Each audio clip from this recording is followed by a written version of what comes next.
अस्सलाम वालेकुम रहमतुल्लाहि व बरकातुहू। बिस्मिल्लाहिर्रहमानिर्रहीम। प्रोग्रामिंग फंडामेंटल कोर्स के 7th वीक के लेक्चर्स के साथ मैं आपके सामने हूँ।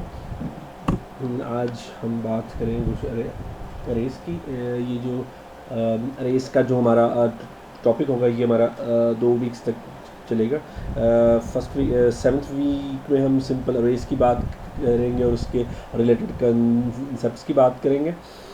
नेक्स्ट वीक में हम इंशाल्लाह बात करेंगे कि उसे एक फर्दर और आगे ले के जाएंगे और हम बात करेंगे कि 2D अरेस क्या होते हैं। फिर हम कुछ सर्चिंग की बात करेंगे, सॉर्टिंग की बात करेंगे, कुछ जो फेमस हमारे पास एल्गोरिथम्स हैं सर्चिंग से रिलेटेड, वो हम इंशाल्लाह डिस्कस करने की कोशिश करेंगे।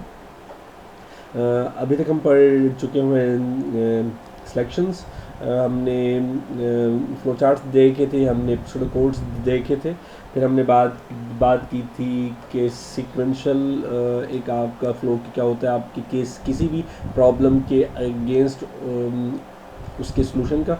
फिर हमने बात की थी कि हम उसमें सिलेक्शन कैसे डाल सकते हैं, तो हमने इंट्रोड्यूस करवाया था इफ़ एल्स, फिर उनकी नेस्टिंग, फिर हमने बात की थी स्विच केस पे, ठीक है।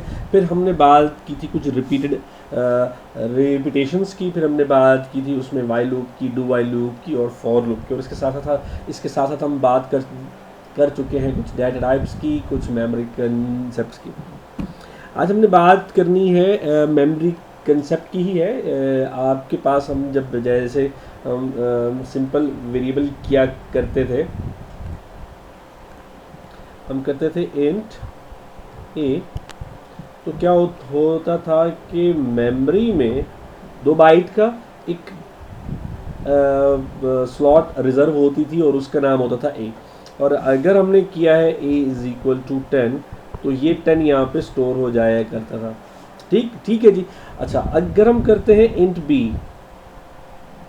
तो b उसी मेमोरी में किसी और लोकेशन पे रैंडमली कहीं पे b आएगा, और अगर आपने c किया है तो वो कहीं और आएगा। इनके इट मीन्स कि हमारे पास कोई कंसेक्टिव लोकेशंस नहीं थी, यानी कि हमारे पास हमने ए बी सी हमने इकट्ठा डिक्लेयर किया है, तो मेमोरी में भी वो एक जैसा हो, ये पॉसिबल, ये इसकी जो क्या कहते हैं, यानी कि मुमकिन नहीं कॉमनली कि भाई वो कंसेक्टिव मेमोरी में पड़े हो सकता है कि कंसेक्टिव पड़े हो, लेकिन जहाँ पे भी उसे मेमोरी में फ्री स्पेस मिलेगी वो वेरिएबल वहाँ पे चला जाएगा। अच्छा, इस चीज़ से बचने के लिए हमें एक कंसेप्ट दिया जाता है जी अरेज का, ठीक है। अरेज हमारे पास एक स्ट्रक्चर्ड है रिलेटेड डाटा टाइप्स का, जो कि कम्बिनेशन होगा सेम डाटा टाइप्स का, इनके हम रिपीटेडली एक वेरिएबल को एक से ज़्यादा मरतबा यूज़ कर सकते हैं। ठीक हो गया जी। अच्छा, अब हम इसका ज़रा स्ट्रक्चर देख लेते क्या कहते हैं। Structures of a related data type, इनके एक ही टाइप का वेरिएबल जो कि एक ही ऑब्जेक्ट के अगेंस्ट होगा। Static entry, same number of items throughout programs, यानी कि उसके नंबर ऑफ आइटम्स सेम ही होंगे। हमने अच्छा इसे, तो इसका सिंटैक्स है ना, वो है इंट, मैंने लिया a ऑफ 5, ठीक है। अब मेमोरी का कंसेप्ट ज़रा देखिएगा। अब मेमोरी में एक ब्लॉक रिजर्व होगा, ठीक है, तो 2 बाइट का होगा, यानी कि उसमें टोटल 10 बाइट्स होंगे, ठीक है, और उसका नाम, उस पूरे का नाम a होगा। अब हर ब्लॉक को हम आइडेंटिफाई कैसे करेंगे? a ऑफ 0 है, a of 1, a of 2, a of 3 और a ऑफ 4, ठीक है। हम इसे इंडेक्सिंग बोलते हैं। अरेज में अगर हम इस इंडेक्स को एक्सेस करना चाहते हैं तो हमें एंटर करना पड़ेगा a ऑफ 2। ठीक है, एक बात यहाँ पे याद रखिएगा कि आपके अरेज के इंडेक्स हमेशा 0 से स्टार्ट होते हैं। ठीक है, हम इसे आगे इंशाल्लाह भी डिटेल के साथ देखते हैं। हम इसे पहले प्रॉपरली डिफाइन कर लेते हैं क्या होता है। Consecutive group of memory locations are known as arrays, same name and same type, यानी कि वो जो हमने अभी मेमोरी लोकेशन बनाई थी उसकी टाइप सेम होगी इंट, और उसका नाम भी ए होगा। ठीक है, सेम ही नाम होगा, सिर्फ क्या होगा फर्क इंडेक्स का, इंडेक्स का। ठीक है, to refer the element specify array name and position number commonly known as index. ठीक है, फॉर्मेट या हम उसका सिंटैक्स क्या बोल सकते हैं। अरे नेम यहाँ पे हमने भी लिया था इंट a ऑफ 5, ये हमने लास्ट स्लाइड पे देखा था। अब हम इस लाइन को ज़रा गौर से देखते हैं और इसके साथ हम कंपैरिजन कर लेते हैं। फॉर्मेट क्या है जी, अरे नेम जो कि ये आ गया। ठीक है, अरे नेम ये आ गया। ठीक है जी, उसके बाद पोजीशन नंबर ये आ गया जी आपका इंडेक्सिंग। ठीक है, और हमने लास्ट टाइम बात की थी लास्ट स्लाइड पे कि आपका इंडेक्स हमेशा 0 से स्टार्ट होगा, जो कि ये आ गया। ठीक है, एन एलिमेंट्स आपके अरे के कौन कौन से होंगे, C of 0, C of 1 up to C of n-1। ठीक है, ये कॉमन सी बात हो गई कि अगर हमारा अरे का साइज 5 है तो वो 0 1 2 2 3 4 तक जाएगा। ठीक है, इट मीन्स कि ये n-1 तक मूव कर रहा है। ठीक है, एग्जिस्टेंस इसकी n-1 तक हो गई। ठीक है जी, सॉरी। नेक्स्ट अरे एलिमेंट्स लाइक अदर वेरिएबल, ये सेम वैसे का वैसे किसी और वेरिएबल की तरह है। आपने सिर्फ डिक्लेयर करना है और यहाँ पे आपने उसकी डाटा टाइप एंटर करनी है। आप उसका नेम देंगे और उसके साथ साथ उसका इंडेक्स डालेंगे। बाकी अगर आपने उसको कुछ स्टोर करवाना है तो आपके पास वही मैकेनिज्म होगा कि आप उसमें असाइनमेंट ऑपरेटर डालेंगे, और अगर आपने उसको प्रिंट करवाना है तो सिर्फ आपको उस वेरिएबल के साथ उसका इंडेक्स देना ज़रूरी है। फ़र्ज़ करते हैं कि हमारे पास यहाँ पे 2 पड़ा है, यहाँ पे 5 है, यहाँ पे 6 है, यहाँ पे 1 है और यहाँ पे 15 है, और अगर मैं प्रिंट करवाना चाहता हूँ 6 को, ठीक है, और इसका नाम है डाटा, तो मुझे क्या करना पड़ेगा, सी आउट डेटा ऑफ, मुझे 6 प्रिंट करवाना है तो 0 1 2 डाटा ऑफ 2। अगर ये करूँगा तो आउटपुट स्क्रीन पे मुझे 6 मिलेगा।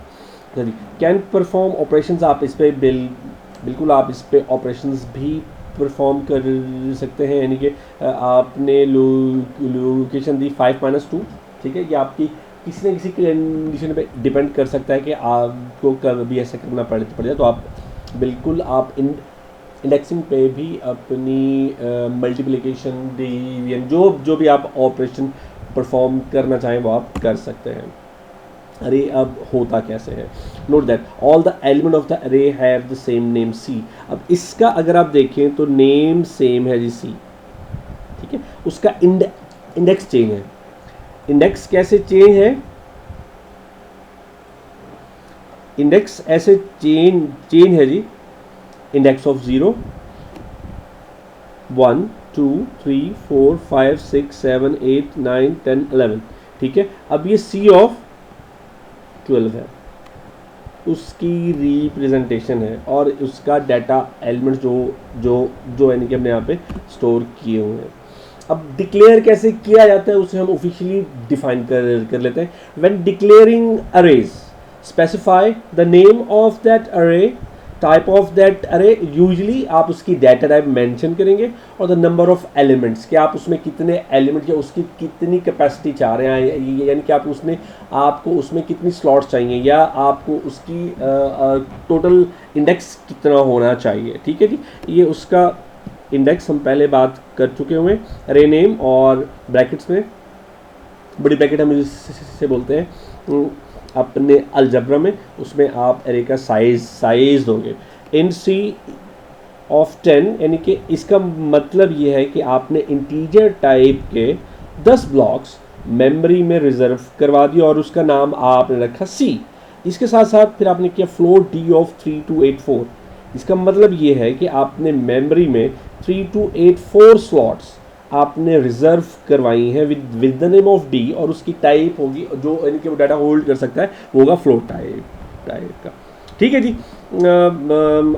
अगर हम चाहें जैसे हम करते हैं इंट ए बी, इसी तरीके से हम एक से ज़्यादा अरेज भी डिक्लेयर करवा सकते हैं। सिर्फ आपको comma as a separator use करना पड़ेगा और वेरिएबल नेम आपको सेपरेट यूज़ करने पड़ेंगे जो हमने यहाँ पे किए हुए, लाइक बी एंड एक्स। ठीक है जी, हम उसकी एक एग्जांपल ले लेते हैं। अच्छा, यहाँ पे एक चीज़ हमेशा याद रखिएगा, जब आप एक अरे को इनिशियलाइज करते हैं तो उसके लिए अगर आप, हमने पढ़ा था इंट, मैंने अभी आपको बताया a ऑफ 5 है, ठीक है। अगर मैं a ऑफ 0 में वो चीज़ रखना चाहता हूँ तो ऐसे होगा एंड सो ऑन, ठीक है। लेकिन अगर आप चाहते हैं कि आप एक ही लाइन में सब इनिशियलाइजेशन कर दें तो आप क्या कर सकते हैं, इंट n और उसका साइज, फिर आप असाइनमेंट ऑपरेटर के साथ करली ब्रैकेट्स को यूज़ करते हुए 5 इंडेक्सेस के एलिमेंट जो होल्ड किए जा सकते हैं n में, वो आप यहाँ पे लिख देंगे। यहाँ पे हमने लिखा 1 2 3 4 5 और हर एलिमेंट सेपरेट होगा आपके कॉमर्स के साथ, ठीक है। और उसके बाद आप क्या कर सकते हैं, अच्छा हाँ जी, एक और चीज़, अगर आप अरे का साइज मेंशन नहीं करते हैं, ठीक है, और आप उससे इनिशियलाइज कर देते हैं 5 6 7 या किसी और मेमोरी के साथ, यानी कि अगर आपने यहाँ पे जैसे हमने किया हुआ है कि आपने यहाँ पे अरे का साइज मेंशन नहीं किया है, फिर उसके बाद आपने जो उसमें वैल्यूज़ रखी वो 5 रखी हैं, ठीक है, तो इस अरे का साइज अब 5 हो जाएगा, यानी कि अब 0 to 4 इसके इंडेक्स जाएंगे। लेकिन अगर मैं यहाँ पे 7 8 9 भी कर दूँ तो इसका साइज 10 तक चला जाएगा, ठीक है। वो डिपेंड करता है जो आपकी रिक्वायरमेंट हो। अब हम देख लेते हैं कि भाई अब इसकी कॉमन एक एग्जांपल ले लेते हैं। अच्छा, जब आप खुद से कोई चीज़ एंटर करेंगे, कोई डाटा इंसर्ट करेंगे, तो आप ये वाला या ये वाला सॉल्यूशन यूज़ करेंगे। लेकिन अगर आप चाहते हैं कि भाई आप यूज़र से लें डाटा, तो अब तब आपको फॉर लूप या वाइल लूप यूज़ करना पड़ेगी। यहाँ पे हम फॉर लूप कर रहे हैं यूज़, क्योंकि फॉर लूप को जब हमने डिफ़ाइन किया था तो हमने कहा था कि फॉर लूप स्टार्ट होने से पहले ही पता होता है कि उसने कितनी मरतबा एग्जीक्यूट होना है, और अरेज के साथ काम करते हुए हमें पता होगा कि उसका स्टार्टिंग इंडेक्स और उसका फाइनल इंडेक्स क्या होगा। तो अगर आपने अरेज के साथ काम करना है तो अच्छी प्रोग्रामिंग प्रैक्टिस क्या है कि आप फॉर लूप को ही यूज़ करें। ठीक है जी। इंट अरे ऑफ 10, हमने 10 के साइज का एक अरे लिया, ठीक है।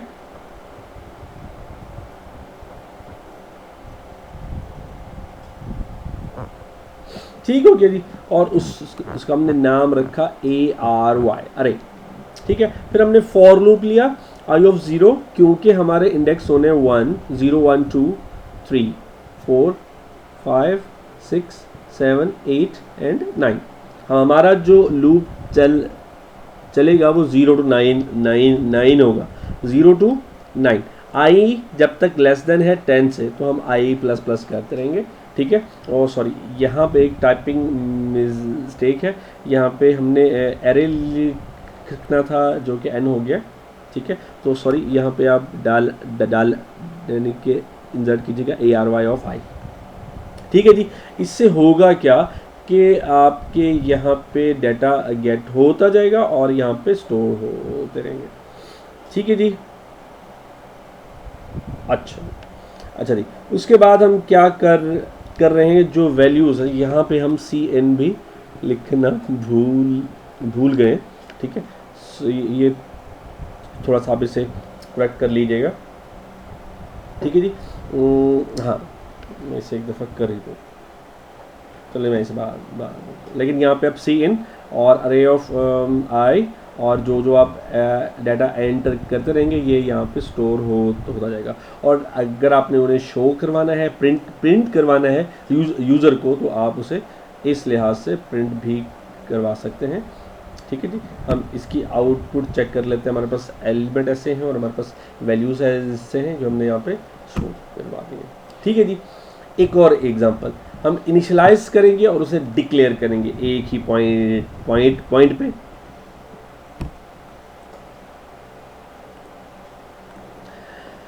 हमने डेट ऑफ 10 लिया और उसी वक्त उसे डिक्लेरेशन के साथ साथ हमने उसकी इनिशियलाइजेशन भी कर दी। यहाँ एक चीज़ मैं फिर से रिपीट करता जाऊँ, ये पोर्शन आपका डिक्लेरेशन कहलाता है और ये वाला पोर्शन आपका इनिशियलाइजेशन कहलाता है, ठीक है जी। अच्छा, आपने डिक्लेरेशन और इनिशियलाइजेशन एक ही आपने स्टेटमेंट में करवा दी। उसके बाद जो भी डाटा आपके पास मौजूद है वो आप प्रिंट करवा रहे हैं। आपने एक टेबल टाइप स्ट्रक्चर बनाया, ठीक है, और आपने प्रिंट कर दिया एलिमेंट, और टी के साथ आपने 8 कैरेक्टर्स की स्पेस दे दी। फिर आपने टी के साथ 1 कैरेक्टर की स्पेस दे दी और वैल्यू प्रिंट करवा दिया, ठीक है जी। उसके बाद आपने फॉर लूप लगाया, न्यू लाइन पे आए, टी, फिर उसके बाद वैल्यू ऑफ आई की जो वैल्यू होगी, यानी कि आपने इंडेक्स प्रिंट करवाया, टी, ताकि आप इस वैल्यू के नीचे डाटा ऑफ आई प्रिंट करवा सके, ठीक है। ये इस तरीके से कुछ होगा प्रिंट, ठीक है। अरे of 0, 32 and so on and so fourth, ठीक है जी। एग्जाम्पल यूजिंग अरेज, एक और एग्जाम्पल हम देख लेते हैं कि आप कांस्टेंट वेरिएबल ले सकते हैं तो कांस्टेंट अरेज भी ले सकते हैं। हाँ जी बिल्कुल, आंसर है yes, can be specified with constant variable const int size of 20। अब इसका मतलब ये है कि इस अरे का साइज चेंज नहीं हो सकता। Constant must be initialised when declare. जैसे ही आप कांस्टेंट अरे को जब आप डिक्लेयर करते हैं, आप उसी वक्त ही आप उसे इनिशियलाइज भी कर दें। क्यों? वो इसलिए कि आप ड्यूरिंग प्रोग्राम एग्जीक्यूशन आप उसमें डाटा एंटर नहीं कर सकते हैं, ना आप उसमें मैनिपुलेशन कर सकते हैं। अगर आपने साइज ऑफ 10 ले लिया है तो उसमें वही की वही वैल्यूज़ रहेंगी। हम उसकी एक एग्जांपल ले लेते हैं। हमने लिया कॉन्स्ट इन अरे साइज 10, ठीक है। अरे हमने लिया और उसमें हमने ले लिया अरे साइज जो कि 10 है, ठीक है जी। ये इसके साथ हो गया। अच्छा, अब हम उसमें वैल्यूज़ इंसर्ट कर रहे हैं। कैसे? i is equal to 0, i जब तक 10 से छोटा होगा i में हम एक प्लस प्लस करते जाएंगे, और इस अरे में, ठीक है, अरे ऑफ i में 2 + 2 इंटू i हम एक डाटा इंसर्ट करते जा रहे हैं, जो कि होगा फर्स्ट टाइम होगा 0 + 2 2, ठीक है। सेकंड टाइम होगा 2 + 2 4 and so on and so fourth, ठीक है। और इसकी वैल्यूज़ एक दफ़ा जब पॉपुलेट हो जाएंगी तो अब आप जब उन्हें प्रिंट करवाना चाह रहे हो, फिर से मैंने एलिमेंट और वैल्यूज़ को ले लिया और उसमें 2 टी कर ली यूज़, और फॉर लूप को यूज़ करते हुए मैंने वैल्यूज़ प्रिंट करवा दी, और इस लिहाज से आपका डाटा रिज़ल्ट शो हो जाएगा। यहाँ पे था 2 4 6 एंड 8 सो फोर्थ, ठीक है जी। अच्छा जी, constant must be initialized. Constant को आप इनिशियलाइज करवाएंगे लाजमी। अगर आप उससे इनिशियलाइज नहीं करवाएंगे तो आपको ऐसे कुछ एरर्स आएंगे, ठीक है। यहाँ पे हमने किया क्या है, हमने कॉन्स्ट इंट लिया और एरे कॉन्स्ट लिया, ठीक है, और एरे साइज हमने लिया 7 और हमने उससे इनिशियलाइज नहीं करवाया, तो वो कह रहा है कि इसमें एरर्स हैं, ठीक है जी।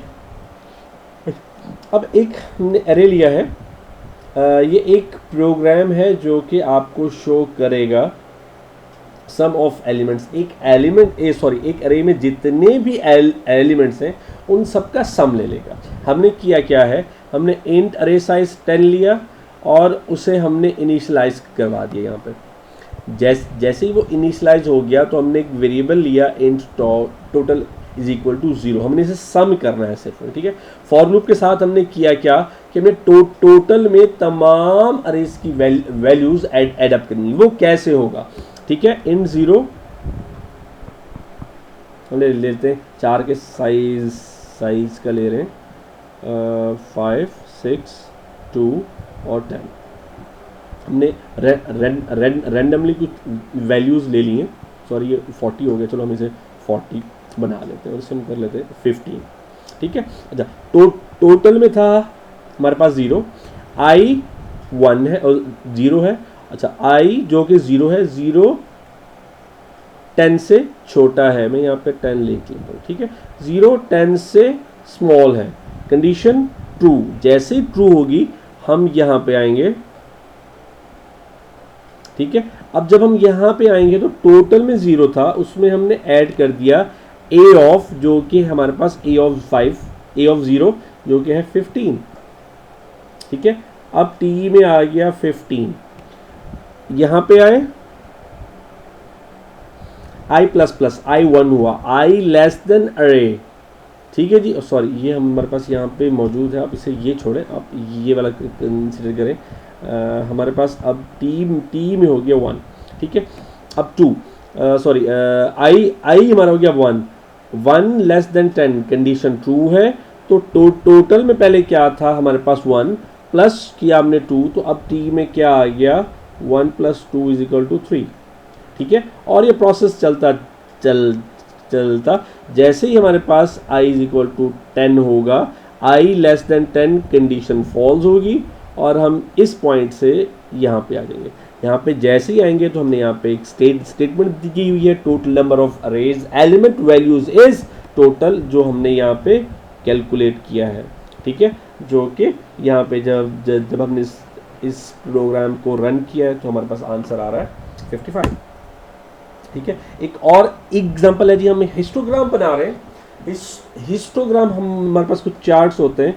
आपने क्रिकेट मैच देखा होगा कि पहले ओवर में बने जी कुछ स्कोर, दूसरे ओवर में बने उससे ज़्यादा, फिर थोड़े, फिर एक मीडियन ओवर, फिर उसके बाद ऐसे, ठीक है।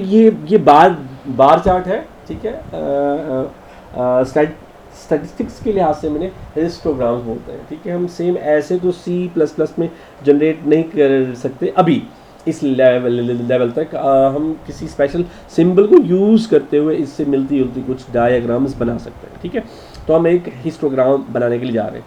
अरे साइज लिया हमने 10 का, ठीक है, और n एक वेरिएबल ले लिया, सॉरी अरे ले लिया और उसका साइज हमने कर दिया फिक्स 10, ठीक है। और उसमें हमने वैल्यूज़ भी इंसर्ट करवा दिए। सेम वैसे ही है, पहले ओवर में 19, दूसरे में 3, तीसरे में 15 and so on so fourth, ठीक है। मैंने एलिमेंट्स लिया, सेट विड्थ किया। अब ये देखिए यहाँ पे मैंने आज एक नई मैंने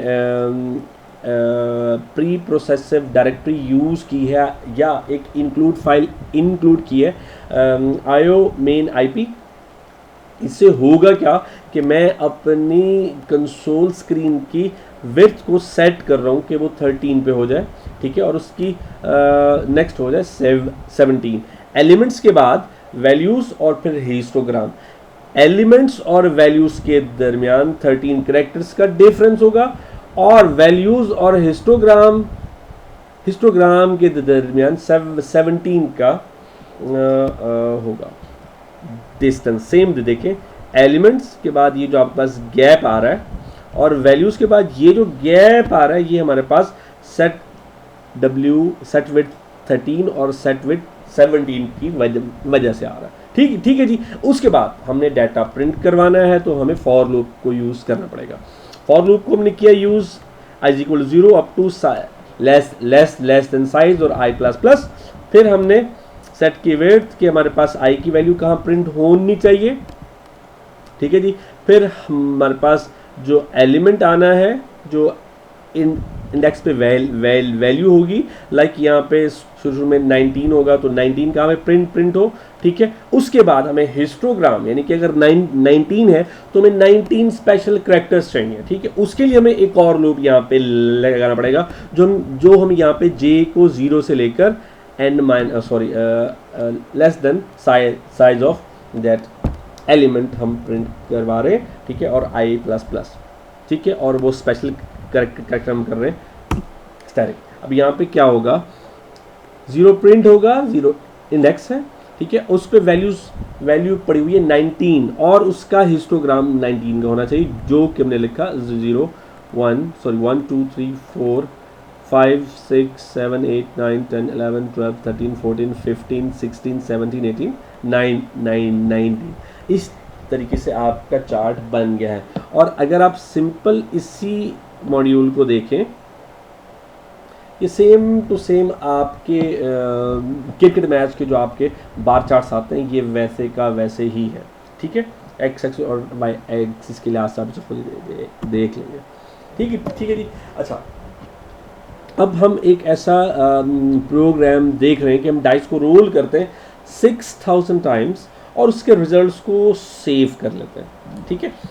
हमने किया क्या है जी, हमने लिया है जी इंट साइज, अरे साइज लिया हमने 7 का, ठीक है। इंट फ्रीक्वेंसी हमने की अरे साइज 7 और उसकी फ्रीक्वेंसी कर दी हमने 0, ठीक है। हमने स्क्रैन टाइम लिया, ये जो कि हमारी सीड रैंडम नंबर जनरेटर, ये C++ में एक बिल्ट इन फंक्शन है जो कि सीड टाइम की वजह से हम यूज़ कर पा रहे हैं। ये एक्चुअली करता क्या है, ये एक रैंडम नंबर जनरेट करेगा 1 to 6 या 0 to 6, ठीक है जी। और हमने लूप चला दिया 6000 टाइम्स, ठीक है। रोल को हमने 1 से इनिशियलाइज करवाया और 6000 टाइम हमने उसे इनिशियलाइज करवा दिया। फ्रीक्वेंसी में जैसे ही हमारे पास 6 आएगा तो हमने एक प्लस कर दिया है, रिप्लेस 20 लाइन स्विच, और हमने वो से कर लिया, ठीक है जी। सी आउट किया हमने फेसिस को, ठीक है, और उसकी फ्रीक्वेंसी को। अरे साइज हमने फिर से लेके फेसिस 1 से लेकर अरे साइज जो है हमारा, जो भी हमारे पास यहाँ पे आंसर आएगा वो हम वहाँ तक इसे प्रिंट करवाएंगे। फेस प्रिंट होगा, फ्रीक्वेंसी ऑफ फेस प्रिंट हो जाएगी, और इसकी आउटपुट कुछ ऐसे होगी।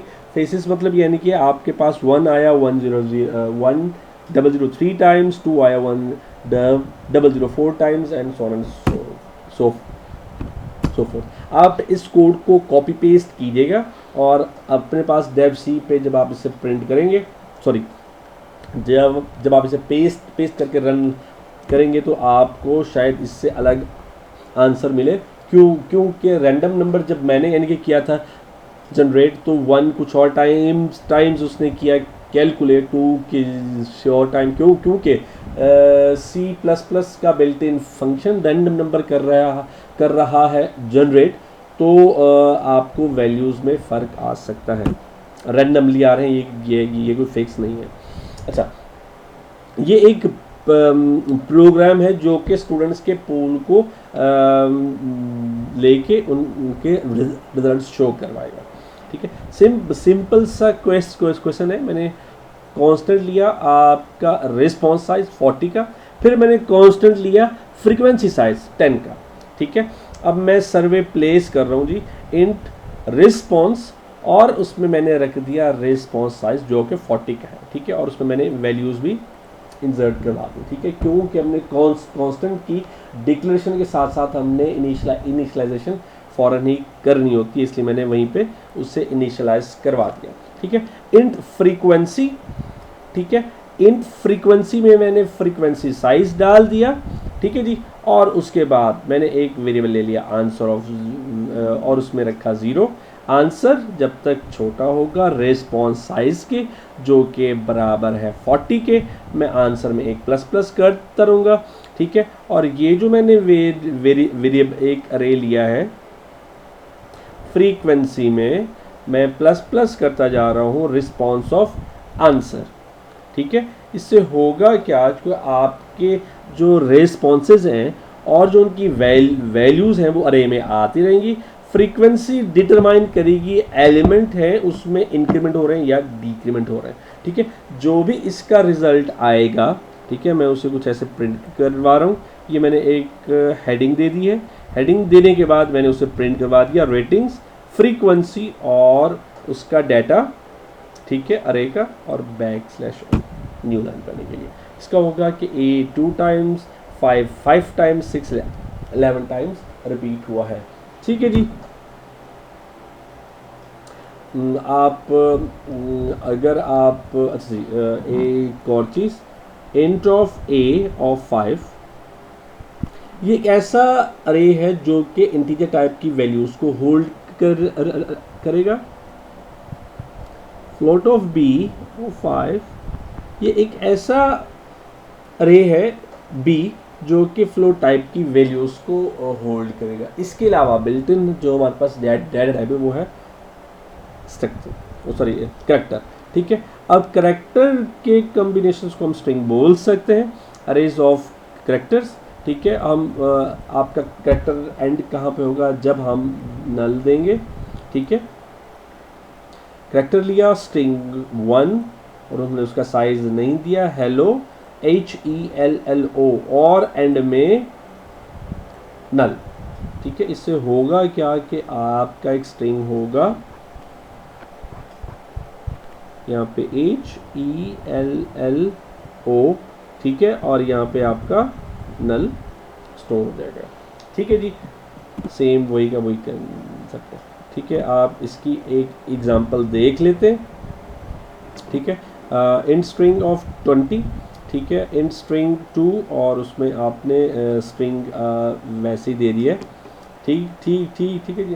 And of statement, sorry missing, ठीक है जी। एंटर स्ट्रिंग हेलो देयर, ठीक है, और फिर आपने प्रिंट आपने सी इन किया स्ट्रिंग 1 को जो कि ये है, ठीक है जी। फिर उसके बाद सी आउट किया स्ट्रिंग 1 को, और आपने स्ट्रिंग 1 की वैल्यू आपने प्रिंट करवा दी।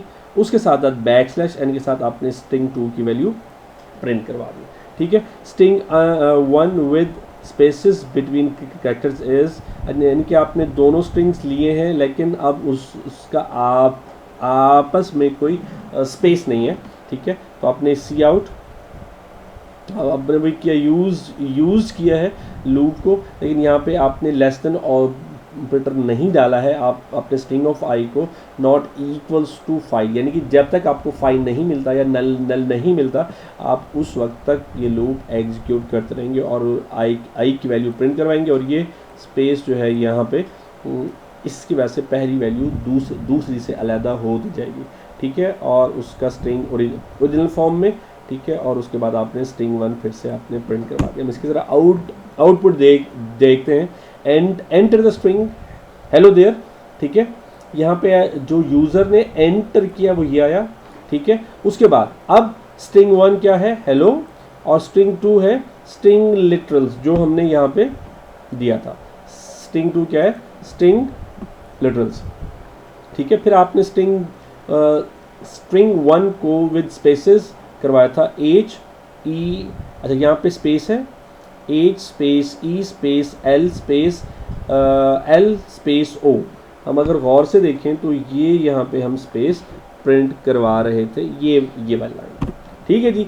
उसके बाद स्ट्रिंग इज देयर, ठीक है, और ये स्ट्रिंग 1 को आपने प्रिंट करवा दिया, ठीक है जी। अगर आपको इससे कोई भी रिलेटेड कोई क्वेश्चन हो तो आप मुझे क्वेश्चन कर सकते हैं। अच्छा जी, आपको जो होमवर्क है, होमवर्क में कुछ क्वेश्चंस है, ये आप पढ़ लीजिएगा। मुझे उम्मीद है कि आपको इनमें कोई ज़्यादा प्रॉब्लम नहीं होगी। अगर आपको फिर भी कोई प्रॉब्लम होती है तो मुझे ईमेल कर सकते हैं, ठीक है जी। और उस ईमेल में आपके सारे आंसर मिलेंगे। अस्सलाम वालेकुम रहमतुल्लाह।